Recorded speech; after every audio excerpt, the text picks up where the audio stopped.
कश्मीर वादी में आतंकवादियों द्वारा निर्दोष नागरिकों की हत्याओं की बढ़ती वारदातों पर लेफ्टिनेंट जनरल केजेएस ढिल्लों ने कहा कि आखिर क्या वजह है कि कभी चुप नहीं रहने वाली कश्मीर की बहुसंख्यक आबादी आज इन हत्याओं पर खामोश है।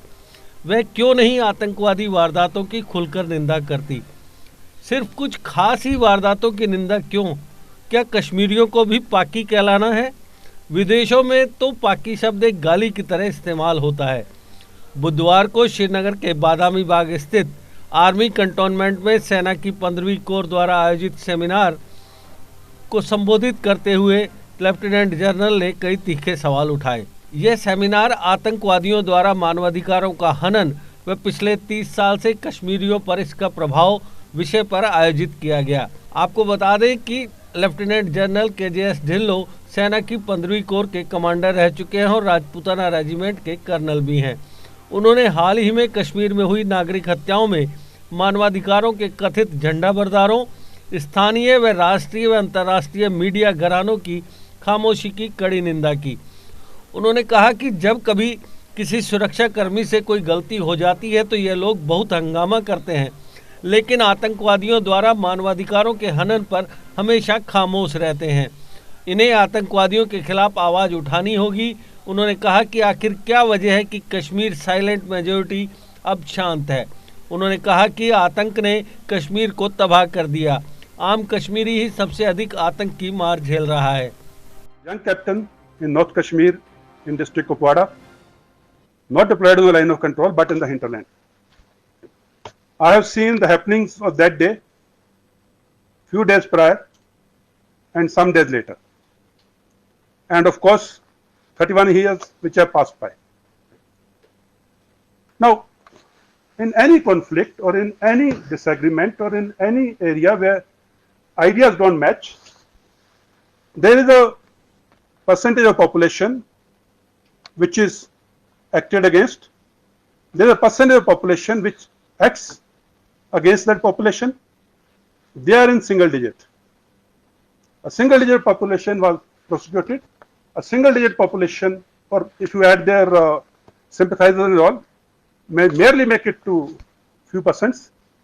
They prosecuted the atrocities. Now, 85 to 90% of the silent majority, so-called silent majority, where were they? Where were they on 19th of January 1990? Where were they in 2010? Where were they in 2016? And I can count n number of dates in the history.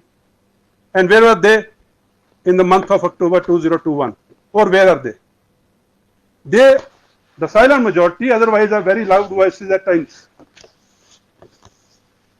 And we can name them. But where were they in the history of Kashmir? That is my first point. And what happened on 19th of January 1990? And thereafter, who suffered? Kashmiri Pandits were made to leave the country or leave the state of Jammu and Kashmir, as very well elaborated by the Chinar Corps commander just now. What happened? It's not the Kashmiri Pandits who left. A portion of soul of Kashmir left. एक आत्मा का हिस्सा निकल गया.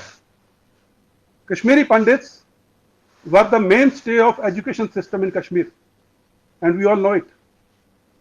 Starting from primary teachers to vice chancellors, the deans, the professors, and everyone in the education system was mainly a Kashmiri Pandit. And in any society where education is broken down, the future of that society, the future of those generations breaks down. What happened in 89-90 when the terrorism started? The first casualties were the schools. They were burned down. I have witnessed so many of them having been burned down. There used to be wooden schools, wooden buildings those days. Why? The people who were doing it, they did not want the education system to come into the Kashmiri society, which otherwise was very educated, very intellectual, very intelligent. They are artisans, they are Sufis, they are poets. They wanted to crush the spirit of Kashmiriyat. And that is how this whole thing started about 31 years ago. Now, coming down to who is to be blamed. As I keep going, who suffered, who is to blame, and do we need to continue with it? Now, who suffered? I said education system suffered. The young child suffered. The parents whose child could not get good education suffered. The grandparents whose grandchild could not get a good job because of bad education and lack of opportunities because of the terrorism, they suffered. And this young boy who got married and had children and the grandchildren later, the next generation suffered. And they are suffering still. So who's to blame? Is a normal Kashmiri to be blamed? Did the Kashmiri Pandits suffered alone? Did the local Kashmiri suffered alone? Who suffered? The society suffered, the Kashmiriyat suffered, the very base and root of Kashmir suffered. The Jan Shukla was talking about 5,094 years. That suffered. And since there was a disturbance in the state, the infrastructure, you must see things in totality. 1990 was the year when the Indian economy opened up to the world economy. The benefits of global economy, the global business, the multinational corporations, the interlinking of the countries, world becoming a global city, and the economic benefits which accrued started off in sometime around 1990. And that is the time when Kashmir started this season of terrorism. So Kashmir lost out on that opportunity when everyone in India and the world was gaining the benefits of globalization, economic development. Now here was a society, here was a place which lost out on that opportunity. And as a result, which I talked about, the children, the job creations, the employment opportunities, the business, the economy suffered. Now, 2011 census puts the population of Jammu and Kashmir below 30 years at 62%. I suppose today we are in 2021, it would have been somewhere around 66, 67%.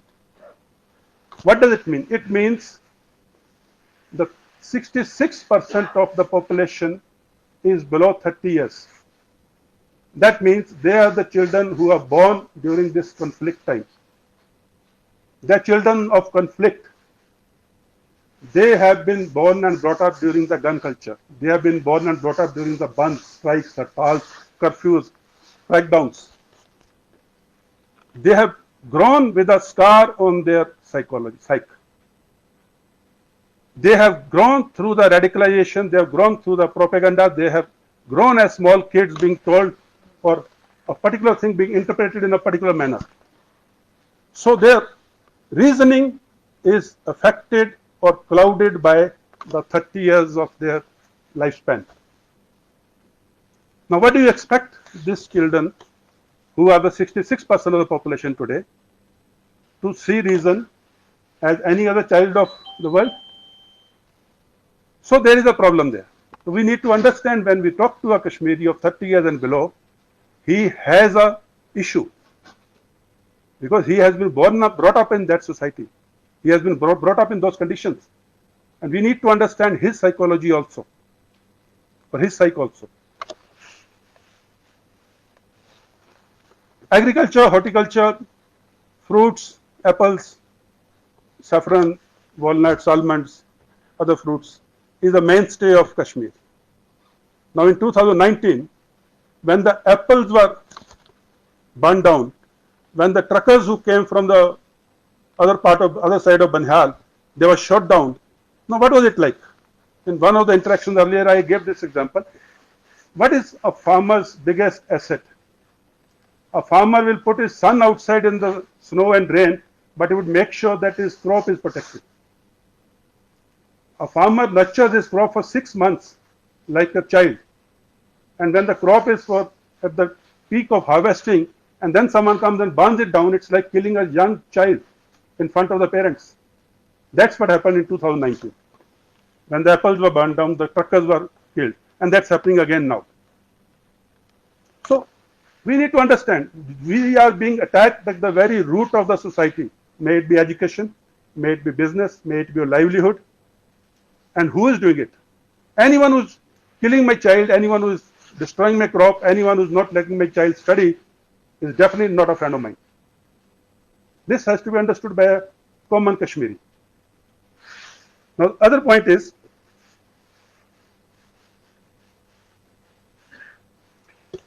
the mainstay of a young Kashmiri today is tourism.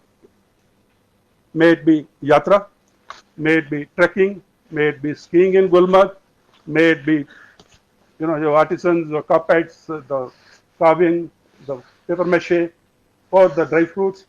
The tourists come, they bring development, they bring economy, they bring in the foreign currency or the Indian currency, as the case may be.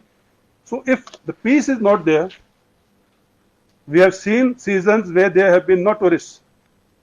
Today I am telling you, when I was booking my flight about 20 days ago, the rate was here. And when I was finally booked it about 3 days ago, the rate was here. Because of what happened in last few days.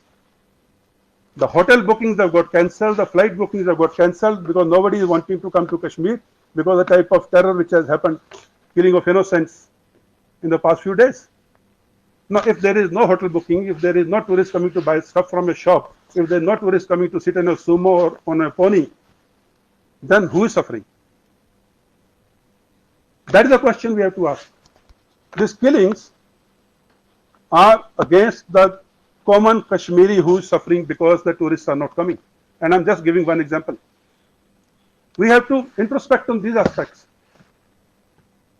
Human rights, the topic is a very, very wide subject and that can be discussed. I am sure the various speakers will, but I am touching the basic issues. Everyone feels that terrorism or being a terrorist is probably, what's happening here. People who have traveled abroad have seen this, how the airport checks happen, how you are demeaned. And being called a Paki in the Western world is an abuse. So do you want to become a society like that? Where you are called a name, but it's an abuse. Are we heading that way? Do we need to go that way? We have a 5,000 plus rich history, which is peaceful coexistence, Kashmiriyat, Insaniyat, Sufiyat. Are we headed that way where someone calls you and you take it as an abuse? Do you want someone calling you a Kashmiri? Are you a Kashmiri and you think it's an offense? So please be very clear what's happening. And again, I'll be just taking one more minute. In this whole game, like I said, why is this silent majority silent? Why is the silent majority not exerting itself? We are a democratic country. We have a right to dissent. We have a right to express our feelings. Then why on this, the selective amnesia happens when there is a terrorist killing? If that man is not speaking, or man or woman is not speaking for this, a Kashmiri should say, you have lost the right to speak, so please don't speak on any subject later. Because you did not speak at that time, I will not listen to you now. Then things will become right. You cannot come on a selective date and start speaking. In the end, I will again sum it up and say who is to blame and who is the loser. The loser is a Kashmiri wife. Loser is a Kashmiri mother. The Kashmiri mother, I will dwell a little more. Kashmiri mother whose child could not go to proper school, whose child is not getting proper education, whose child, because was pushed into a madrasa and was being indoctrinated, joined the rank and file of some tanzeem and lost his life within a day or 1 year. That Kashmiri mother's grief also has to be understood.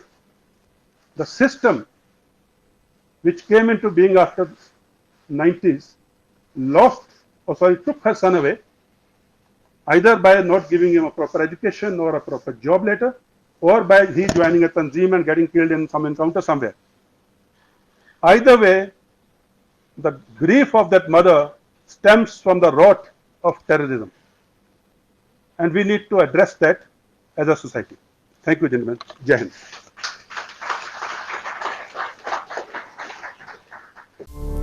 GK update रहे हमारे साथ। अगर आप ये video YouTube पर देख रहे हैं तो हमारे YouTube चैनल को सब्सक्राइब करें और बेल आइकन को क्लिक करें। अगर आप ये वीडियो Facebook पर देख रहे हैं तो हमारा Facebook पेज लाइक जरूर करें। For advertisement please contact 705-109-1811।